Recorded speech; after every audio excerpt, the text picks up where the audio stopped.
नमस्कार मित्रांनो, मी तुमचा मित्र मनोज भाई सावळे. मित्रांनो, हा आवडला व्हिडिओ बघा. हा व्हिडिओ आहे एक मूर्तिकार. आता आपले गणपती बाप्पा येत आहेत, पण ह्या मूर्तिकारनं बघा आपल्या महाराजाला त्या गणपती बाप्पाला जेट करून ती कुणातर मंडळाला आता ती मूर्ती देणार आहे.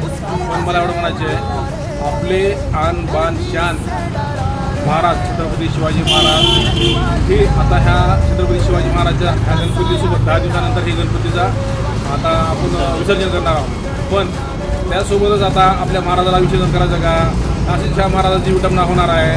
पण मित्रांनो, मला एवढं म्हणायचे की 18 पगड जाती छत्रपती शिवाजी महाराजाला मानतात, कुलदैवत म्हणतात. पण ह्या मूर्तिकारनं गणपती बाप्पा आणि छत्रपती शिवाजी महाराज यांची मूर्ती तयार केली जेट. आता विसर्जन करताना ती मूर्ती तोडून काढायचं, महाराजाची मूर्ती तोडून काढायचं का महाराजाच्या मूर्तीसोबतच विसर्जन करायचं, ही तुम्ही कमेंट बॉक्समध्ये सांगा. आणि ह्या व्हिडिओला एवढं शेअर करा की TV मंडळ ह्या मूर्तीला असं की ह्या मूर्तीला कोण खरेदी करणे.